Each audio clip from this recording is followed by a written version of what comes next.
Dalam rangka meningkatkan pemahaman warga binaan mengenai tata cara penyampaian aspirasi, saya membuat sebuah media informasi yang memadukan unsur visual dan audio. Media ini dirancang agar informasi dapat diterima dengan lebih mudah, menarik, dan efektif oleh seluruh warga binaan. Melalui media informasi yang komunikatif, diharapkan warga binaan dapat memahami prosedur penyampaian aspirasi dengan baik sehingga penyaluran aspirasi dapat berjalan secara optimal.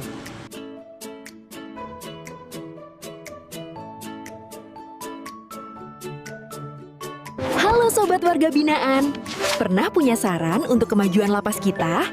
Atau ada keluhan yang mengganjal di hati? Jangan dipendam sendiri, suara Anda adalah bagian penting dari perubahan layanan kami. Kini hadir SAPA WBP, Sarana Aspirasi dan Pengaduan Warga Binaan Pemasyarakatan. Caranya mudah. Kegiatan Tuliskan pembuatan media aspirasi informasi atau prosedur pengaduanmu secara aspirasi jelas dan visual dan sopan pada audio kertas yang dilaksanakan tersedia. melalui 6 tahapan utama. Lalu, masukkan Tahapan ke dalam pertama kotak. adalah menyusun naskah informasi prosedur yang jelas dan mudah dipahami. Pada tahap ini dilakukan identifikasi informasi penting yang perlu disampaikan kepada warga binaan, mulai dari tujuan penyampaian aspirasi, langkah-langkah pengisian aspirasi, hingga mekanisme tindak lanjut yang dilakukan oleh petugas. Naskah disusun menggunakan bahasa yang sederhana, singkat, dan komunikatif agar mudah dipahami oleh seluruh warga binaan dengan berbagai latar belakang pendidikan.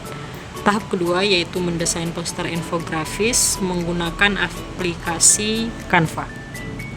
Poster dirancang dengan tampilan yang menarik, memadukan teks, ikon, warna, dan ilustrasi yang mendukung penyampaian informasi. Setiap tahapan prosedur aspirasi ditampilkan secara sistematis, sehingga memudahkan warga binaan untuk memahami alur penyampaian aspirasi hanya dengan melihat poster. Selain berfungsi sebagai media informasi, poster juga menjadi sarana edukasi yang dapat dibaca berulang kali oleh warga binaan. Tahap ketiga adalah merekam audio penjelasan menggunakan aplikasi CapCut. Audio dibuat berdasarkan naskah yang telah disusun sebelumnya. Rekaman dilakukan dengan suara yang jelas dan intonasi yang mudah dipahami sehingga pesan yang disampaikan dapat diterima dengan baik oleh pendengar. Penggunaan media audio bertujuan untuk melengkapi media visual yang telah dibuat sekaligus membantu warga binaan yang lebih mudah memahami informasi melalui pendengaran. Tahapan keempat yaitu mencetak poster dan menyimpan file audio. Setelah desain poster selesai, audio berhasil direkam, poster dicetak menggunakan bahan yang sesuai agar dapat digunakan dalam jangka waktu yang lebih lama.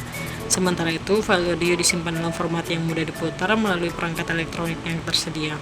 Pada tahap ini juga dilakukan pengecekan kembali terhadap isi poster dan kualitas suara rekaman untuk memastikan tidak terdapat kesalahan informasi. Tahap kelima adalah memasang poster dan memutar audio di area hunian warga binaan. Poster ditempatkan pada lokasi yang mudah dilihat dan sering dilalui oleh warga binaan sehingga informasi dapat diakses secara maksimal. Selain itu, audio diputar pada waktu tertentu agar warga binaan dapat mendengarkan penjelasan prosedur aspirasi secara langsung. Kombinasi media sosial dan audio ini diharapkan dapat meningkatkan pemahaman warga binaan mengenai tata cara penyampaian aspirasi serta mendorong mereka untuk lebih aktif menyampaikan masukan dan keluhan secara tepat. Tahap keenam adalah melaksanakan evaluasi kegiatan pembuatan media informasi prosedur aspirasi visual dan audio. Evaluasi dilakukan untuk mengetahui efektivitas media yang telah dibuat dalam menyampaikan informasi kepada warga binaan. Kegiatan evaluasi mencakup pengamatan terhadap tingkat pemahaman warga binaan, kemudahan akses terhadap media informasi, serta tanggapan yang diberikan oleh pengguna. Hasil evaluasi menjadi bahan perbaikan untuk mengembangkan media informasi yang lebih efektif pada masa mendatang. Melalui pembuatan media informasi prosedur aspirasi visual dan audio ini, diharapkan seluruh warga binaan memperoleh pemahaman yang lebih baik mengenai hak dan tata cara penyampaian aspirasi. Media yang informatif, menarik, dan mudah diakses dapat membantu mengurangi kesalahpahaman serta meningkatkan partisipasi warga binaan dalam menyampaikan saran, masukan, maupun keluhan secara tertib dan bertanggung jawab. Pada akhirnya, kegiatan ini tidak hanya berfungsi sebagai sarana penyebarluasan informasi, tetapi juga menjadi langkah nyata dalam mendukung pelayanan pemasyarakatan yang lebih transparan, responsif, dan berorientasi pada kebutuhan warga binaan. Dengan meningkatnya pemahaman terhadap prosedur aspirasi, diharapkan terbangun komunikasi yang lebih baik antara petugas dan warga binaan sehingga tercipta lingkungan hunian yang aman, kondusif, dan harmonis.